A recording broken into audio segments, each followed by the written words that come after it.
마가복음 7장 말씀을 함께 읽는 날인데요. 우리가 읽은 앞부분의 내용은 이 바리새인들의 위선 혹은 외식에 관한 주님의 책망을 우리가 볼 수 있고요. 24절 이하로부터 마지막 절 내용에서는 두 가지 사건이 기록이 되는데, 이방의 여인이었던 수로보닉의 여인의 믿음에 대한 주님의 칭찬, 이것을 우리가 볼 수 있고요. 그리고 마지막 부분에서는 귀먹고 말을 더듬는 그런 병자를 주님께서 치유하시는 사건, 이것이 기록이 되고 있습니다. 이 내용들을 통해서 바리새인들이나 서기관들이나 또 그들의 많은 가르침을 받는 유대인들은 하나님의 이름을 늘 부르는 듯하고 가까이 하나님을 섬기는 것 같은데, 하나님을 헛되게 경배하는 태도를 보이고 있다는 겁니다. 그러나 반면에 이방의 여인이었던 이 수로보닉의 여인의 경우에는 주님을 향한 진실한 믿음, 주님을 간절하게 사모하는 그런 그의 신앙이 표현되고 있다는 겁니다. 그래서 대조가 되고 있는 것이죠. 하나님을 가까이 하는 것 같지만 실상은 오히려 하나님을 아주 욕되게 하는 태도를 가지고 있는 이 유대인들, 또 종교 지도자들. 그러나 이방의 여인이지만, 부정하다고 치부할 수밖에 없는 사람이지만 오히려 그녀의 믿음이 진실하다라는 것을 대조적으로 보여주고 있다 하는 것입니다. 우리가 읽은 1절로부터 23절 내용에서는 이 바리새인들의 위선 혹은 외식에 대한 말씀들이 주어집니다. 손을 씻지 않고 음식을 먹는 문제를 가지고 주님 앞에 나와서 그것을 문제 제기하고 있는 겁니다. 우리는 오래전부터 우리 조상들의 전통 혹은 유전을 따라서 손을 씻고 분명히 음식을 먹는데 왜 당신의 제자들은 그렇게 하지 않습니까? 라고 하는 그런 문제를 제기하는 겁니다. 그런 의도가 무엇이냐? 이렇게 하면 좋겠다라고 말하는 정도가 아니라, 그걸 가지고서 결국 하나님을 섬기지 않는다, 하나님의 계명을 어긴다라고 생각하고는 주님을 비난하기를 원했고, 그 제자들의 잘못된 행실들을 뜯어 고치려고 하는 마음을 가지고 있었던 것입니다.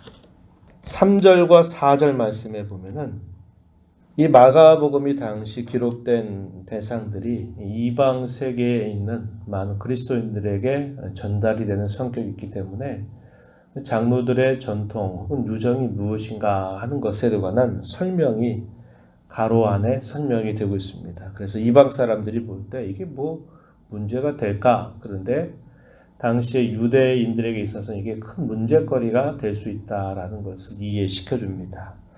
3절에 한번 보세요. 바리새인과 모든 유대인들은 장로들의 전통을 지키어 손을 잘 씻지 않고서는 음식을 먹지 않는다. 또 시장에서 돌아와서도 물을 뿌리지 않고서는 먹지 않고 그 외 여러 가지 지켜오는 것들이 있다. 잔과 주발과 눕그릇을 씻는 것은 유대인들에게 있어서는 중요한 관례였다라는 겁니다. 그런데 이것이 하나의 관례 정도가 아니라 반드시 지켜야만 되는 것이고, 지켜야만 되는 이유는 그것이 곧 모세의 가르침에 있다라고까지 사람들이 생각을 하고 가르쳤고 또 그렇게 인식을 하고 있었다는 겁니다. 그들의 삶의 습관이라면 우리가 여태까지 우리 조상들 또 우리 백성들이 해왔던 그런 습관들을 좀 따라달라라고 이야기할 때는 뭐 듣고 따라줄 수 있는 것이죠. 그런데 그 정도가 아주 심각하게 도를 넘어섰습니다. 그걸 하지 않으면 마치 불의한 자고, 그걸 하지 않으면 마치 하나님 앞에 큰 죄를 범하는 자고, 모세의 율법을 어긴 것처럼 얘기를 하면서 죄인 취급을 했다고 하는 겁니다.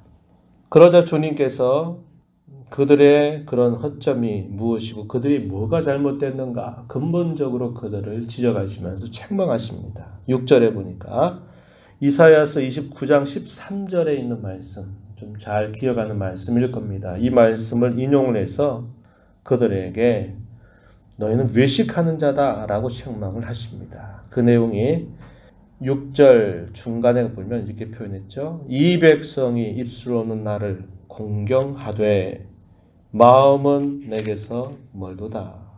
사람의 계명으로 교훈을 삼아 가르치니 나를 헛되이 경배한다. 이렇게 주님이 선지자의 글을 인용해서 그 말이 꼭 너희에게 그대로 해당되는 말이다 라고 주님이 아주 신랄하게 책망을 하시게 되었습니다. 사람의 계명이 결국 그들의 가르침이 됨으로써 결과적으로는 하나님을 경배하고 섬기는 게 아니라 하나님을 헛되이 경배하고 헛되이 섬기는 일이 되고 말았다. 이렇게 말하는 겁니다. 8절에 말씀하시죠. 하나님의 계명은 버리고 사람의 전통은 지킨다. 이렇게 말한 겁니다. 주객이 전도가 됐다 이 말이죠. 본래적인 의도는 하나님의 말씀을 어떻게 우리의 삶 속에 구체적으로 그 말씀을 따를까 순종할까 하는 의도를 가지고서 우리가 이렇게 구체적으로 한다면 이 말씀을 우리가 좀 더 잘 지킬 수 있겠다라고 하는 의도를 가지고 여러 가지 세부적인 세칙들을 만듭니다. 그걸 학자들이 쭉 정리해 보니까 613가지 정도가 된다고 말합니다. 모세의 율법은 그렇게 복잡하지 않고 그리고 자기 백성들을 향한 하나님의 뜻은 10가지의 계명을 통해서 분명하게 하나님의 뜻을 알려주셨어요. 그런데 그것들을 기준으로 삼아서 뭔가 세부적인 세칙들을 만들다 보니까 그게 대단히 많이 늘어나게 되었고 그것이 나중에는 오히려 그것이 주가 되고 모세의 계명이 객이 되어버리는 일들이 생겨나게 된 겁니다. 그래서 사람들에게는 어떤 생각이 있으냐면 그 세칙들을 어기게 된다면 결국 하나님의 계명을 범한 것이 된다까지 이렇게 올라서게 된 것이죠. 그래서 결국 사람이 가르치는 교훈이나 사람이 가르치는 그런 계명 이것들이 결국 하나님의 계명보다도 더 높은 자리에 올라가게 되었던 겁니다. 어느 누구도 그것을 가지고 말할 수 없었고 알지 못했어요. 그러나 이 율법을 친히 제정해 주신 주님, 율법을 친히 조상들의 손에 들려주신 주님은 그것을 분명히 알고 계셨던 것입니다. 그러면서 구체적인 예를 드시는 내용이 이하에 주어지는데요. 10절 이하에 보면 부모를 공경하라고 하는 말씀, 또 아버지나 어머니를 모욕하는 자는 분명히 죽여라 하고 하는 이 분명한 말씀이 있다는 겁니다. 그런데 어떤 식으로 이것이 완전히 바뀌어버리게 됐냐면 사람보다도 하나님을 섬기는 것이 더 중요하다라고 생각하고는 부모에 대한 마땅한 도리를 하지 않고 오히려 그것을 하나님께 드림이 된다면 그것은 괜찮다. 이렇게 말하게 되는 겁니다. 그게 소위 고르반이라고 하는 표현으로 나타나고 있어요. 11절 말씀 한번 보세요. 사람이 아버지에게나 어머니에게나 말하기를 내가 드려 유익하게 할 것이 고르반, 하나님께 드린다는 뜻을 가지고 있어요. 고르반, 곧 하나님께 드림이 되었다고 하기만 하면 그만이라. 부모를 공경하는 것 역시 동일하게 하나님의 뜻으로 알려줬고 하나님을 섬기는 길임을 분명히 율법은 가르쳐주고 있는데 부모에게 마땅히 해야 될 도리나 책임과 의무를 하지 않고 그것을 하나님께 드린다면 그 부모에 대한 책임이나 이런 것들은 다 괜찮다. 다 면제된다. 이렇게 가르쳐졌다는 겁니다. 그래서 그 계명이 완전히 왜곡되어 버린 채 사람들에게 전달됐고 그것이 마치 하나님의 분명한 뜻인 양 알려지고 있었다고 하는 거예요. 그걸 예를 들어서 주님은 책망하시는 겁니다. 봐라. 너희의 전통으로 너희의 유전으로 결국 하나님의 이 변치 않는 말씀을 너희가 저버리고 있는 거 아니냐 이렇게 책망을 하시게 됩니다. 그러면서 주님이 또 하나의 비유를 말씀하시는데요. 15절에 가서 보면 이렇게 말합니다. 무엇이든지 밖에서 사람에게로 들어가는 것은 능히 사람을 더럽게 하지 못한다. 도리어 사람 안에서 나오는 것이 사람을 더럽게 한다. 이렇게 말씀하십니다. 왜 이 말씀을 하시는가? 처음에 그들이 문제거리로 삼았던 동기가 그거였죠. 손을 씻지 않고 떡을 먹는 것을 가지고 문제를 삼은 겁니다. 아이 더럽다, 지저분하다 라는 정도를 뛰어넘어서 계명을 어긴 것이다 라고까지 그들이 말했기 때문에 주님 이제 그 문제에 대한 다른 말씀을 비유를 통해서 주고 있는 거죠. 사람에게 들어가는 게 사람을 더럽게 하는 게 아니다. 도리어 사람의 속에서 나오는 것이 사람을 더럽게 한다. 이렇게 말씀을 하시게 됩니다. 제자들이 이 말씀이 무슨 뜻인지 좀 더 구체적으로 주님께 묻자 주님께서 답변하시는 겁니다.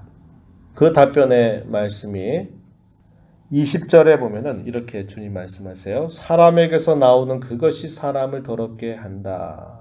먹는 음식물이 실제로 더러운 게 아니라 그건 깨끗하다는 겁니다. 그러나 정말 사람을 더럽게 하고 죄되게 하고 추악하게 만드는 것은 사람에게서 나오는 것이다 하는 겁니다. 21절에 사람의 마음에서 나오는 것 그것이 정말 더럽고 추악하고 죄악된 것인데 악한 생각 그것이 곧 사람을 더럽게 한다. 이렇게 주님이 말씀하시게 됩니다. 그러면서 12가지 정도 악한 생각들이 과연 무엇이냐 하는 것들을 12가지로 조목조목 주님이 나열하시게 돼요. 21절 중간에 보니까 음란과 도둑질과 살인, 22절에 간음과 탐욕과 악독, 속임과 음탕과 질투, 비방과 교만과 우매함, 이것이 사람을 더럽게 하는 것이다 라고 말합니다. 너희는 겉으로 볼 때에 깨끗하고 경건하고 정결한 것처럼 보이지만 너희 마음속에서 나오는 그 악한 것들, 이것에 대해서는 아무런 생각이 없구나. 이것이 정말 사람을 더럽게 하는 것이다 라고 이야기하는 겁니다. 사람이 음식을 먹고 그 음식이 나온 것들을 잘 처리만 하면 그건 괜찮은 겁니다.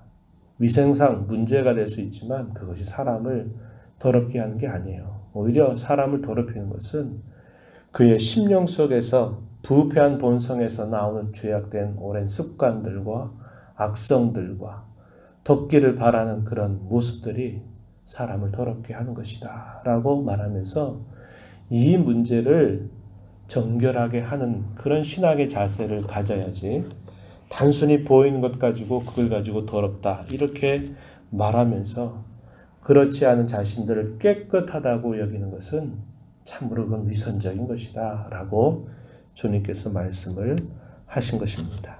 그래서 이들을 향해서 말씀하신 핵심적인 말은 뭐냐면 너희가 나를 숨기고 있다고 말하지만 그건 다 헛된 일이다.